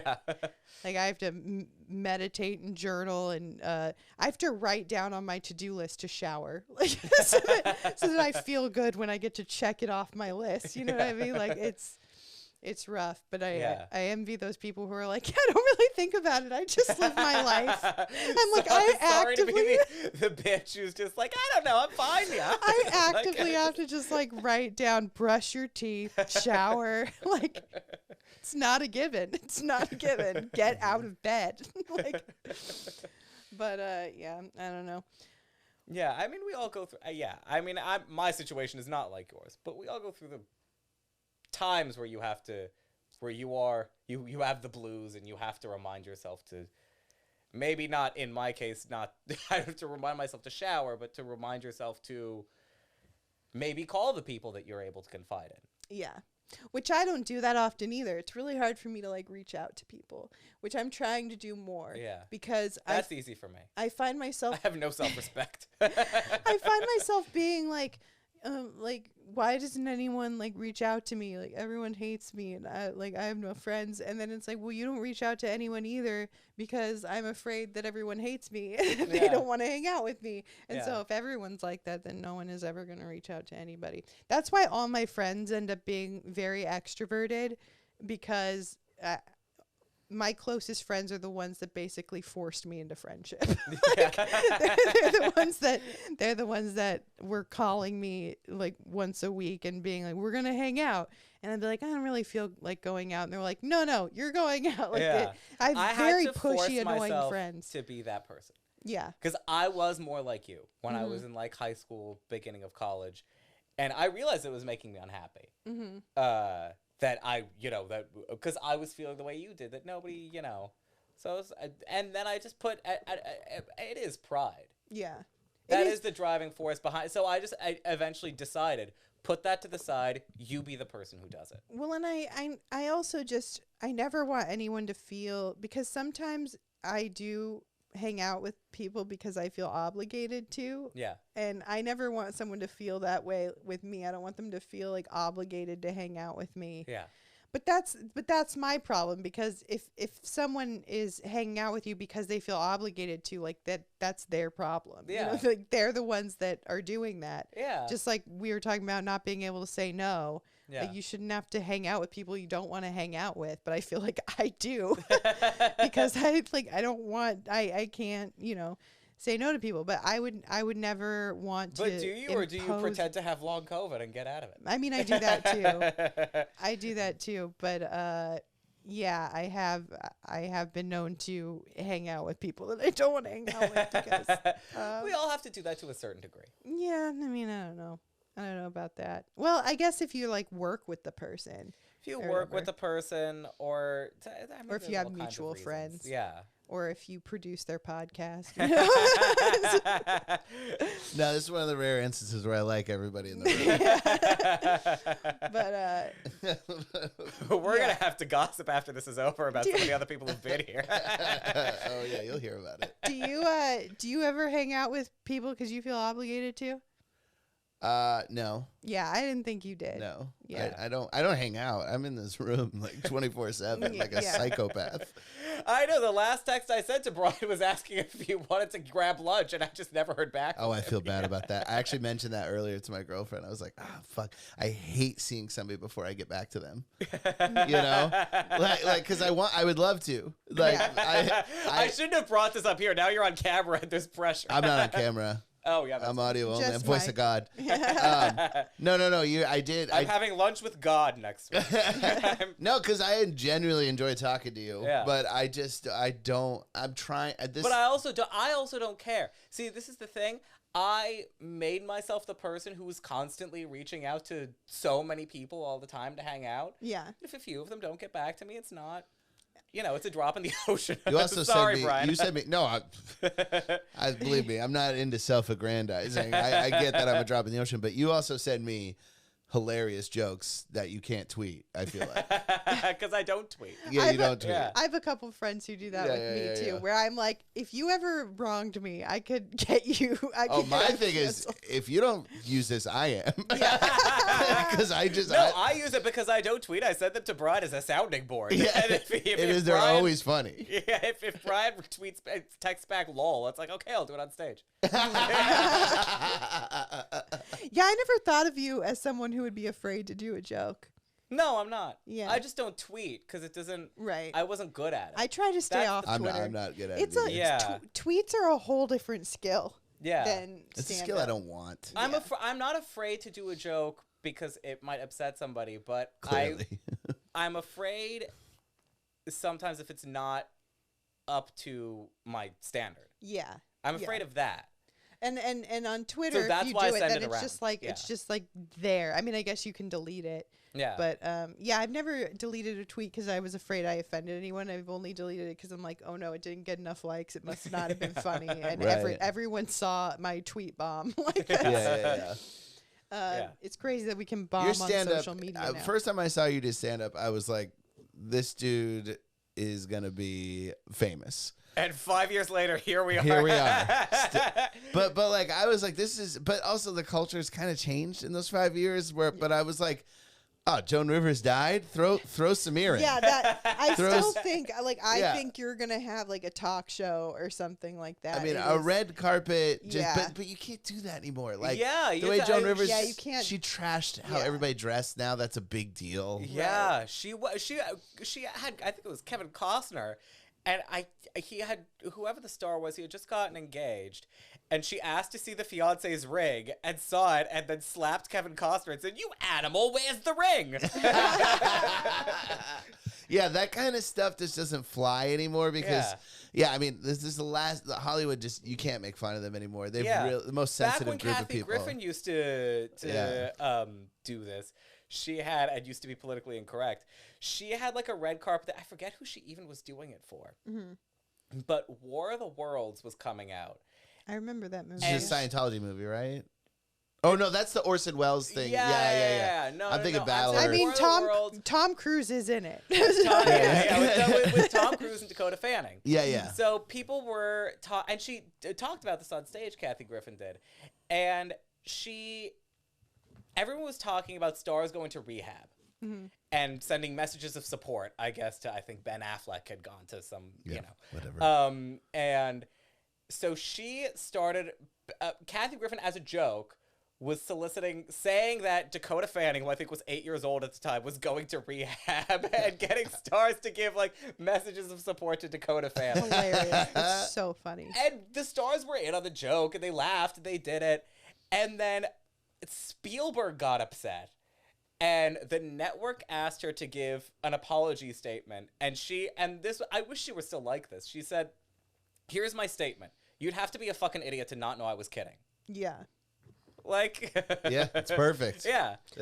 Every word in there is necessary in that sentence. And it's 100% perfect. Yeah. No fat.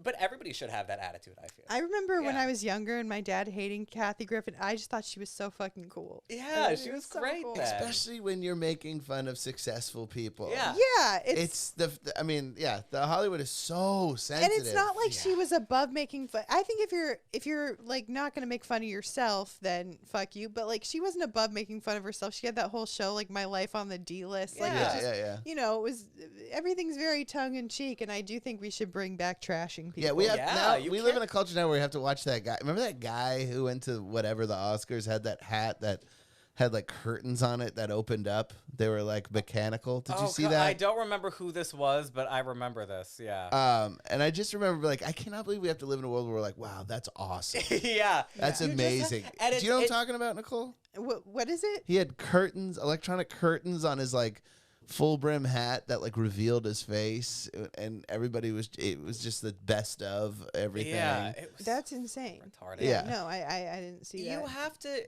I mean, this thing also, it's a vicious cycle. Now it feeds itself, because the more we don't trash them, the more unaccustomed they get to anybody, I know. and the more sensitive they get. You know, so Yeah, it just yeah. gets worse and worse and worse. I remember it's like that Jeremy Strong profile came out. Yeah. And Anne Helen Peterson did a great tweet where she was like, the fact that this is such a big deal know. just shows how Sensitive. but it's not just how sensitive they are, but how soft celebrity profiles have gotten. Because Yeah. a profile like that used to be normal. Yeah. By the way, this is the exact argument my dad would use when I was a little girl, and he would tease me till I cried. He'd be like, "You need to have thicker skin. I'm teaching you to have thicker skin." No, I mean, but my mother would do that to me. It My just mother made would call me me more downstairs sensitive. and roast me in front of her friends, and it was a great learning experience. That's what my family does. We're brutal to each other. Yeah. Yeah. Vicious. No, yeah. But Punjabis especially. And you know, it bothers you until you realize that what they're teaching you to do is fight back. Yeah. And once you start doing it back, it's great. They love it too. I have a particular cousin in Delhi that I call up whenever I feel like blue, and we just curse each other out for 15 minutes, and it makes me feel so much better. That's Yeah. true. And Corona started, and he was, you know, it was in Hindi. I'm translating very badly, and it was like, you know, go fucking eat a pangolin, and I'm like, you know me, always putting the wrong thing in my mouth. Yeah. Yeah, that's true. I'm gonna come over and kick your ass. If you want to kick my ass, you have to lick it first, like everybody else. This is a cousin.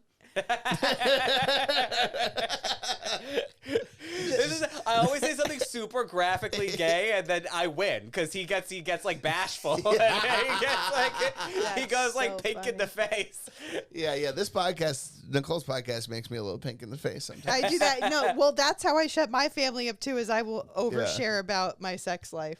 Brian's uncomfortable with not like actual sex talk, like where you really get into the nitty gritty of it, you know? Yeah, I like cartoon shock jock sex. Yeah. That's what I can get into. Bar sex talk. She was talking about like consistency of cum, and I was like, "Good lord, what are we doing?" I'm just saying, stay hydrated. The way, because that's probably upbringing. Now is the reason you're Catholic, uncomfortable talking about that. Yeah. I had an upbringing also where I should be uncomfortable talking about that, but I guess different people process it differently because I have no discomfort about that. Yeah. Well, but I would have discomfort about. I would not have, for example, my parents or any older relative come see me do stand up. Right. Because I was raised that there's a particular way you don't talk in front of older relatives. yes. But that's how I talk on stage and here and to my friends. So I think for me, like, it's just that I didn't have a lot of information growing up, and I feel like if I did, I would just avoid a lot of situations I didn't want to be in. You know what I mean? Yeah. And I feel like that's kind of how I learned stuff was, unfortunately, through listening to comedians and through listening to, which I don't think that's always the best. no. But but like, you know, I That think just validates canceling people. yeah. You know what I mean? It really I was does. just saying, don't take health advice from Joe Rogan. Yeah. I took sex You're advice. like Daniel from- Tosh taught me everything I needed to know about sex. No, I mean, I think there's more like female comedians talking about sex, and it's true. in real ways, not and Yeah. in ways that make us feel like better about ourselves. Yeah. Because I think that like guys have always had that where you know, men will make fun of their own small dicks or whatever, like, you know, like they've always had that, you know, here's the guy's perspective on things. And so, you know, but I feel like hearing a woman's like take on stuff is good for our self-esteem and our like hearing our side of the story on stage or in a podcast, I think is very helpful. Not to get all feminist, but like, you know, it's stuff that I think is, I mean, you have to now get the information. consistency of cum thing that might have been a little too much. No, I'm curious what this was. I'm only not pursuing the subject because Brian will go pink in the face. There was a part of Jackass which I saw yesterday where they dumped pig cum all over a guy, and Maybe that's what that guy meant by pig fucking. that's the one thing where I was saying that there was really nothing in that movie that I said there's really nothing in that movie that I would do to be like, yeah, I would do that to be in a movie. The pig cum thing, I'd let them dump pig cum on me. I don't care. Yeah. There's You a know? shower right there. Probably, yeah. I don't know about a shower. No, I'm saying afterwards you can take a shower. Oh, right. How right, much right. cum are we talking? Oh, it's- like buckets full. So it was tons and tons of different pigs. Yeah. Yeah. Or do Well, pigs come like, apparently, differently? apparently pigs, I think, I don't know, maybe I might have to look this up, but I think they were saying that pigs are like the biggest cummers. Like they have the biggest, like they have the biggest loads, I think. Like they I didn't see that BuzzFeed top 10. they have a, Most cummy animals. they have like a fucking, a lot of cum in them. They can do a lot. This makes what that guy said to me even more interesting. He was like, you are going to take the biggest load in the animal kingdom. Yeah, he definitely. Maybe that was a come on. Yeah, I think maybe. Yeah, he's like the guy in the truck in Boogie Nights. You know what I mean? That's what he was. I should have pursued this. That's what I Get picture. Tom in here. Ask him. I mean, Do look, you think that guy was interesting? I'm sure if you got on Grindr and said I want to be pig fucked, someone would take you up Somebody knew on that. exactly what that meant. Someone would know. Someone's just like, gonna I've been dreaming about this forever. Yeah, like yeah. for My someone name is just the snout emoji. Yeah. That would be it. Oh man, that is something I'm envious of on like, because I feel like all the dating apps that have like straight people on them, like they can't just come out and say, I want to be fucked and here's how I want to be fucked. Yeah. Because I think we've all had times in our lives where that's just what we need. Isn't that a different app though? Like that's not dating. Well, I mean, Yeah, no, Grindr is a sex app. Yeah. Grindr's a sex app. yeah, but they don't have that for straight people. Isn't that basically what Tinder is? That's what I've heard Tinder I mean, is. Tinder is basically Tinder is now like hookup back app. pages. It's like a lot of prostitutes. it's a hookup app, but Grindr has that too if you're in Vegas. but there's still Yeah. a thing where people are on there looking for like actual dates and shit. Whereas if I wish people are honest on Tinder, where I feel like on Grindr people are honest. They're like, I Yeah. want you to meet me here, fuck me here, and Yeah. this is how I want you to fuck me. Yeah. But Tinder, people don't do that. They're like, oh, maybe we should meet up, and maybe we should no, just be fucking honest. Literally, about guys what on you Grindr. want. Oh, I mean, I don't do this, but guys on Grindr, a lot of them open with dick pics, just to Yeah. see like you want. I mean, I don't know if And I sometimes you do. They and do- sometimes that's a Right. good enough pitch. They like do on that. Yelp, On, they they put do that on pictures of the Tinder menu. too. Yeah. I don't think they should do that, but I do think people should be Yeah, right men off and women, the it's different. right off the bat honest about what they want. Because someone was talking to me the other day, actually on a podcast, about how she was like, yeah, his like second message out the gate was like, I like whips, I like chains, I like cum, I like whatever. And I was like, well, at least he didn't waste your time. Yeah, Like, Yeah. Can you imagine if like you had done a bunch of small talk and talked about like fucking, I don't know, what your hopes and dreams are, and then he like said that, and you're like, oh fuck, I thought this was Yeah, he takes you something into different. the Pulp Fiction basement. Yeah. The date. Yeah. I like this guy. He knows that communication is important. I think that's, and then another friend of mine said she had that too, where a guy was like, look, and he was very polite about it. He was like, look, I don't, if you're into this, that's great. If not, totally fine. I just want you to know that I want you to shit on my chest. And I think that's very honorable. you know? Yeah. Because like, why not be upfront about it? If that's what you want, be upfront about it, because there's gonna be people who are down. Yeah. You know, and instead of just like leading some poor girl on, Yeah. who is then gonna be horrified that you just asked her to shit on your chest Yeah. because she was seeing wedding bells. You know? Right. I don't think those things are mutually exclusive. I don't necessarily want to be shit on, but that is the words I sing. You have songs you sing to yourself. I'm always singing like, I want you to shit on my chest. And like, these are the songs that are stuck in my head all the time. Subconsciously, you might want that. No, I don't think I do, because I also, it's like, fuck my dad, shit on my chest. These are the things that I'm always singing. Fuck my ass, you know. Me and Tom Goss and Keith Carey were turning a bunch of songs into fucking our dad songs. You got to. Yeah, it's fun. What else It's are you a supposed fun to do time. when you're at the DMV waiting for your number to be called? At the Yeah. fucking tire shop. Yeah. waiting. Sergio's tire shop. Yeah. When you just go sit on there and long well, in my case, you just sit there and fantasize about all the guys working on the tires. when you go on long road trips for comedy, like you always end up turning the music into either. Yeah. I think once it was just turning it all into being fucked in the butt, and one about fucking our dad. Like it just, you gotta entertain yourselves. Yeah, Yeah. 100%. I just have all my dumbass Hindi songs. I just listen to all my ooga booga bullshit. You said it. You said it. I'm allowed to describe my first language as ooga booga. I'm allowed. I did not speak English until I went to school. We I'm needed allowed. that to balance out the Jew stuff from earlier. Hey, no, we did balance it out. We brought Okay. in your boyfriend. He That's balanced true. it Yeah. out. Yeah, he debunked everything we said. And now we're bringing in Ravi Shankar to clarify what you just said. Is he alive? No, but his son is. Oh, well. Yeah, Ravi Shankar Jr. He's also a shredder. Is he? Yeah, he's a complete sitar shredder, dude. Ooh, good for him. My grandfather plays the sitar. Really? Yeah. Like what- It's hard. Yeah. Yeah. But it's like, I used to see it growing up. It was great. That's awesome. But it was, yeah. So But I you're had all born this stuff. here in America, right? You're like, born yeah. here. Yeah, I was born here. Yeah. Did your grandfather live here too, or was this you He saw did, it on? and they've since moved back. Oh, okay. Yeah. Yeah. Have you were you always traveling a lot, like when you were a kid and stuff?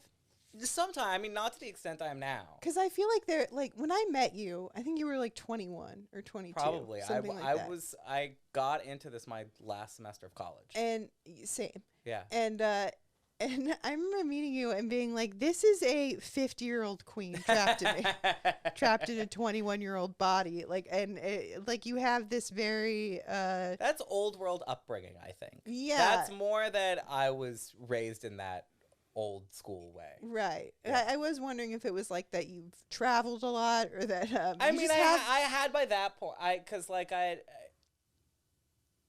don't know. I think it is upbringing. I had been going back and forth to India my entire life, so that was a very big thing. Yeah. I mean, like I was in Delhi, as often as we could get out there.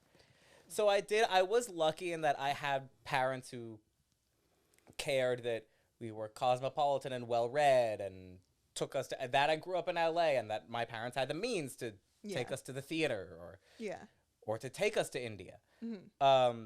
And that we went. I mean, like a lot of Indian Americans that I know, their parents could have taken them to India, but the kids just didn't want to go because it's like, it's dirty and we have to get shots and it's inconvenient. Yeah. It's not, it ain't like America. It's nice coming back to America. To feel confident when you walk into a bathroom that there's a toilet inside. It is very American. And open a bathroom door and know that there will be a toilet behind it. Right. Instead of like a hole. Yeah. Yeah. Or what are they? Yeah. I had to do that in France. It's very difficult. Very difficult. In a lot of Europe. Yeah. Yeah, there's a lot of squat shitting. Yeah. Yeah. But Good for your thighs. it is good for your thigh. Yeah. I bet they all have dynamite asses and thighs. from That's why. Yeah, shitting in there a was hole. when the thing came out that Mariah Carey was saying she doesn't do stairs. There was a French pop star I love who came out and said, "Stairs are good for a woman's thighs." They really care about their thighs. But I like most of my friends, their parents were going to India all the time and they wouldn't go because they just didn't want to. And you were down. Yeah, we didn't have a choice. My parents cared that we had friends there from childhood, that we knew our family there from childhood, that we. Because you do have this very, like, I feel like even when you were, like, 21, I was like, I would listen to anything this guy said. Like, if he told me to do something, I'd be like, yeah, I should probably do that. This is what's going to get me canceled. Well, Not like Joe Rogan when I start telling people. Well, also, to be fair, I feel like at that point, Nicole would have said that to anybody. Yeah. That's true. I was a naive, I still am. But you, yeah, which is why I'm surprised. Like, you're not on, like, social media a lot. Not particularly, no. And you don't have any kind of podcast or anything like that. No, but that's incoming. But good, because I feel like you could influence a lot of people. Oh, God, I don't want to do that. Look, if you... I don't... I have no desire to have influence. You could create an army of cum bombers.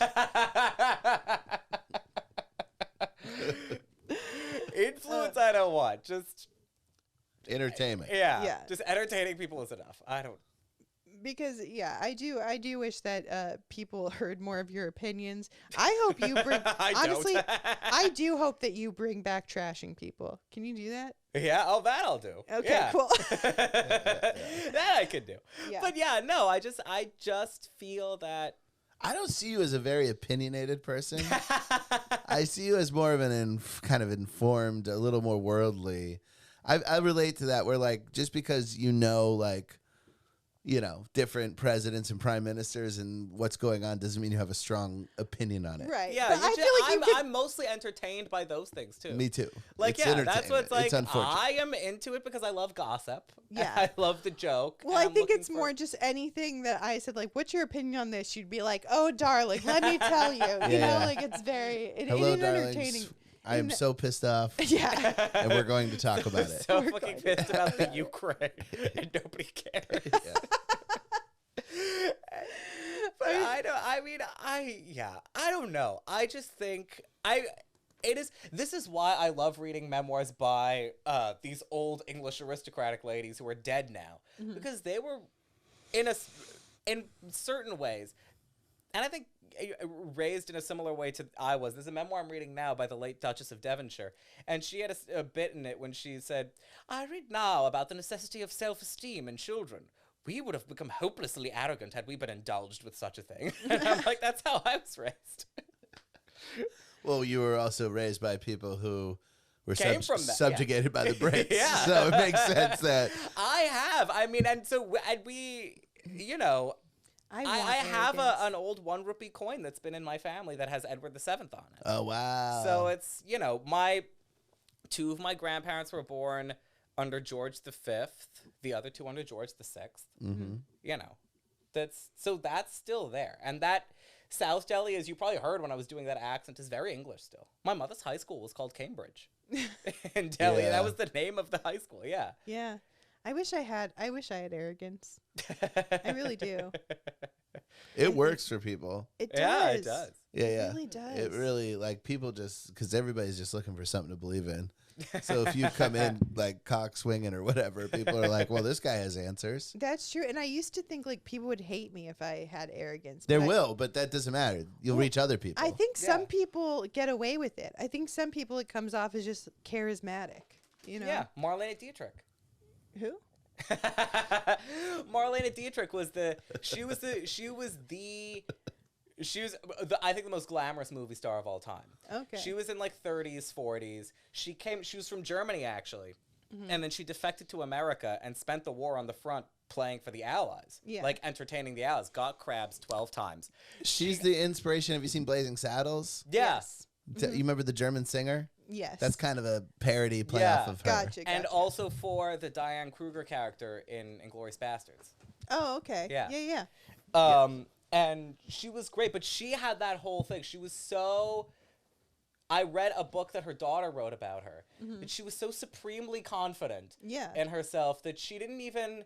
You know, she would go out into crowds of people. She would go out and just be... The fact that throngs of people were coming up was just expected. You know, and right from the beginning. Yeah. She just expected it, and she also knew they wouldn't touch her because she had such this aura of... She wasn't Judy Garland, who was, like, lovable. Yeah. She was cold, and she was detached, and she was, you know... Everything about her was unattainable. Right. And so nobody touched her. Nobody really asked her for anything when these crowds would come around her. And the daughter was like, you know, other people would be worried about her, and she was just like, you know... I do like that. Yeah. I wish I had that. Well, I think like drag queens. And not the crowds, but that level of confidence. I think drag queens kind of embrace that that quality. Like you But see- when they're on stage, right, you don't right, know right. when they're off. Yeah. That's true. Yeah, when they're off, they're sad and boring. Yeah. Bianca Del Rio turns into Roy Haylock Yeah. when she Yeah. goes off stage. Yeah. I started Comedy in the Bay. I was with drag queens constantly. It'd be like the most killer performance you've ever seen, and then it'd come back and they're just like miserable, just like a comic. Yeah. Yeah. Well, Exactly like a comedian. I mean, I guess that's why you would have to have this like alter ego, like Yeah. this persona or whatever. But there are, other than that, I'm sure there are people who just have that. Lizzo. Like, I think she's faking it. I don't. You think so? I You don't don't think believe she for a has that second. confidence? Yeah. I mean, But with Marlene Dietrich, I believe it. yeah, Yeah. because Because Is there anybody modern that you see that in? Ooh, it's a good question.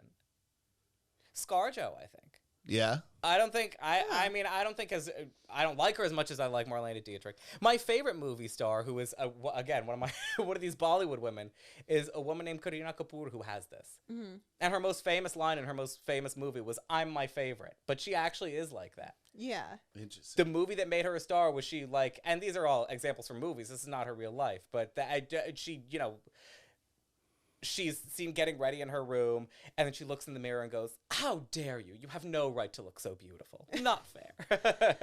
I mean, but she's in life, she's not exactly like that. But you see her like interviews, and I like know people who have met her, and I actually love it, even if it's fake, because I feel like seeing that in other people gives me more confidence. yeah, Like seeing that and thinking like, oh, we have the right to feel that way about ourselves, you know? Yeah. I don't know that I ever will, but it does kind of, if you surround yourself, I think, with people with high self-esteem, it gives you higher self-esteem. I think Believe it so. or not, you know who I spent a lot of time with who is really confident in a really charming, endearing way? Maria Bamford. Yeah. I like, when I lived with her, she was working on an hour the whole time I lived. And like compliments like that's really funny. It didn't. It went right over her head because she was like, "Yeah, I know," and like she had this, like, but it wasn't arrogance. Yeah. It was like because she has the resume to back up Yeah. how she feels, but there was a total belief in herself Yeah. that was like really cool. And I think a lot of people misinterpret her, like they see her as this kind of fragile, like kind of maybe insecure because of how much she talks about mental illness and stuff. But she actually works from anger and she works from confidence. Yeah. And a lot of people miss that. It's confidence, but also like I feel like some people, because true confidence, this is how I know she has true confidence. People who don't have true confidence and they act really confident, they're not able to compliment other people or see talent in other people. They have to be like, no, I'm better than everyone. She doesn't have that I'm better than everyone confidence. No, I don't think. not at all. Yeah. So it's this genuine security, because you can be confident and have this security in yourself, and then you are also a nice person. You know what I mean? Like it's I think genuine confidence makes you a better person rather than, being a prick. Yeah. I think the people that are faking it are the people that are Absolutely. fucking pricks. Also, I think we should normalize like saying I know to compliments. Like I really do. I think like it's so funny because I've seen in now people on social media will post like women will when a guy will message them like you're really pretty on a dating app and they'll say I know, and the men get so fucking mad. Like I think That's not for you to say. That's for me to say. they get so mad. They're like, wow, arrogant, and they're like, you just said I'm pretty. Like I'm not allowed to But say I know. in their mind, they're rendering them useless. Right. It's like, this is what I do. This is my job. Right. You hate yourself. I make you like yourself, and then you suck You're me off. supposed to be so grateful to me. You Yeah. were supposed to be so grateful to me that I called you pretty that now we fuck. So Yeah. I have no other moves because I don't want to actually get to know you. But I think I know is a perfectly acceptable answer to a compliment. But I don't know. That would never be me. No, I'll tell you. me either. Yeah. The only time that I think I'm comfortable doing it is if someone says something like that top is cute, and then you go, I know, because like I didn't make the top, I didn't, like whatever. Oh yeah. What? There was one band I was only in. believe compliments I hear about secondhand. Yeah. I don't believe compliments to my face, but if you were to tell me that so-and-so told me he liked this about you, I would be like, oh, maybe. Well, I'll let you know right now. If I ever compliment you, it's honest because I barely ever compliment anybody. Well, it's interesting because the same. So I won't hold my breath. I'm like that too, but the same doesn't apply for insults. Yeah. Like if someone insults yeah. me to my face, I'd 100% believe that they believe that. Yeah, because it's just echoing your inner monologue. Exactly. Yeah. It's not even that. It's that why would they lie? I mean, there's less of an impetus to Because- lie if they're insulting you to your face. But No, people you have, might have an interest in maybe trying to shatter somebody so they're no longer a competition. Yeah. Well, I mean, that's true. And It I could don't be take insults from people like that seriously. But maybe it's because I grew up in LA, so I'm so used to people being fake nice Yeah. that I don't.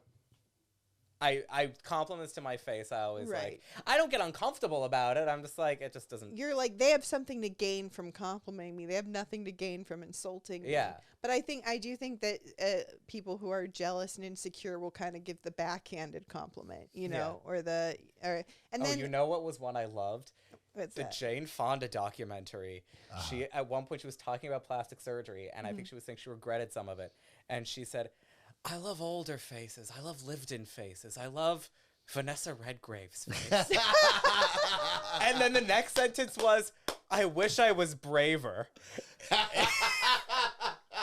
Isn't that awful? By the way, hottest woman in her 80s ever on earth, Jane Fonda. Jane Fonda, yeah. Yeah, We should yeah. all be beating down the doors to her surgeon's office. Yeah, unreal. Oh, Someone said something like, Jane Fonda or Helen Mirren? Jane Fonda. Jane Fonda, By a yeah. mile. well, Helen Mirren does have this elegance, I feel. It Yeah. just, yeah. Yeah, it's an elegance. Jane Fonda has like a sexiness Yeah. about her in her 80s. It's Right, insane. right. Norm Macdonald kissed her when he had her on the show. Like he was, remember yeah. It was, Jane Fonda does anal. Like, yeah. Yeah, her first husband was French. when I was in the army, you get punished. You had to do Jane Fonda's. which were getting down on all fours and doing like the piss like a dog thing exercise. Oh, where you, from the yeah, where you shoot your hips out, because the Army hates Jane Fonda because she Because took the a whole picture Hanoi with Jane the thing. Yeah. Hanno and Jane, yeah. Yeah. Every urinal on a military base has a sticker of her face. Oh my You just piss on her face. Yeah, everything about you being in the Army just makes no sense. It's so funny. Man, it's just so out of place. I know. Brian screams discipline to me. Yeah. Brian. Yeah, well, after my 5 a.m. jog, I have my smoothie. And then no, not at all. No discipline. I did get a kind of a backhanded thing just like that once, where someone was like, "Yeah, I wish I didn't have like a." She was saying how she's been like lucky to be praised for being pretty her whole life and whatever. Yeah. And she was like, "But I wish I didn't have that. Like, I wish that people respected me for other things, like you."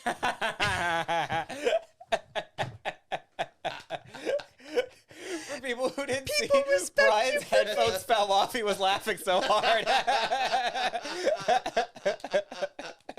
People respect you for being funny and intelligent. She didn't say that I wasn't pretty, but Yes, she did. yeah, Yes, she did. but My favorite of those ones, too, where the person falls into it. They're not actually trying to be vindictive. yeah, no, it's just And it's just they their- stumble into Yeah, the I meanest know. thing on accident. and that's the most hurtful. Yeah. Because that's when they probably mean Meant it. it. Yeah. Because they Completely honest on accidentally said accident. it. Yeah, last night me and my friend went to a movie, and it was a documentary on this punk singer, Polystyrene. And he said his girlfriend asked, "Who you going with?" And he said, "I'm taking Voki." And she goes, "Oh, you didn't have any other punk friends you could take to the movie?" That doesn't seem like a backhanded compliment. That's just an insult. Yeah. Yeah. Yeah. Last resort Voki. That's right. That's me. Last Resort's a good punk band. Yeah, it is. An English oi band. Well, what I thought would be a great time, I'm not a punk person, but what I thought would be a great, so Frank Sinatra's mother, Dolly, was an illicit abortionist in Hoboken. And so her nickname was Hatpin Dolly. Wouldn't that be a great name for a band? Wow. I didn't know that. For like a Riot Yeah. Girl band. Wow. That'd be great. Yeah. Hatpin Dolly? Hatpin I Dolly. love that. Hatpin Dolly Sinatra. Yeah. love that. Wow. So she was just like in her apartment? I don't remember the details because I read it gotta in the read Kitty about Kelly book years ago. But yeah, I remember that much. Wow. I think we've come up with several band names on this podcast Yeah, for throughout the sure. episode. Oh man. Where can because you don't Nowhere. you don't have a lot of social media. People can't find you anywhere. Do you have anything you When want to the plug? podcast starts, I guess. Okay. Look out. I'll come back. Yeah. Okay. Well, do you have any social media people can follow you on so that they know when the podcast starts? Look out for the bat signal. I'll come back and tell them when. Okay. Yeah. You can. when does you this, can come back anytime. When does this go out? 3 weeks from now, I think. Yeah. Yeah. Okay. We're so ahead. Oh, 3 weeks from now. Okay. Which I'll talk to you March about in a minute. 10th. I'm hosting facial recognition comedy at the West Side Comedy Theater Perfect. at 8 p.m. I think. Yeah. Great. Go There see you him go. there. Do you do that whole tour? No. They have a different host every time. In fact, the first time I was booked to do that, I was bumped for Russell Peters. Oh, wow. Really? So they're doing well. Yeah, Yeah. they're doing really well. Yeah. Yeah, because he needs that kind of gig. I think facial recognition should be for people who don't have any recognition yet. I don't know. Is it all Indian comics exclusively? No, Or is it's it like Southeast Asian? yeah. Anyone who we could be mistaken for each other. Right. Which is hilarious that it's like we are not the same, but we're gonna book people based on the fact that they look similar to us. Yeah. But it Sorry, is, you don't look right Yeah. for the show. That's getting turned down. I don't know. I mean, I don't want to. I don't even know exactly. Your face what their rules screams are. Myanmar, and It's a great show run by some very funny people. Go out to see Sameer at Yeah, Facial fabulous Recognition. show. I've hosted it before. It's great. Wonderful show. do you sit when you host? No. No. Oh yeah, no. It's for people who Thought don't you know. were going to I ask a sit different lot. question. Do you sit when you piss? Yeah. I'm sure that answer is yes. By the way, Yeah. I know. Sometimes it depends. He pisses cross-legged. You know what? Yeah, this is exactly how I look when I piss. People make fun of that kind of thing. I don't know why men don't just sit when they I pee. sit when I piss. Yeah, like I know several men who sit when they pee. It's more In public, I comfortable. don't because Yeah, I no, don't, of want course to touch, not. I don't Yeah. have to touch something. I Right. prefer Yeah. not to. But I've had to mop around my toilet too many times. Yeah. It's time to sit. It's cleaner. Oh, it's I just- don't. I don't shit in public if I can possibly avoid it. Yeah. Oh no. Yeah, no. yeah. Yeah, you got to find a private river. No. I mean, well, in India, you never know. In Delhi, you just look out the window. You see a guy shitting in the street, singing about Allah. Oh, so it's L.A. I know Look, that is the shitting in thing. a Somebody hole- I know who's from Delhi who lives here now said to me, she's like, LA is just becoming Delhi. yeah.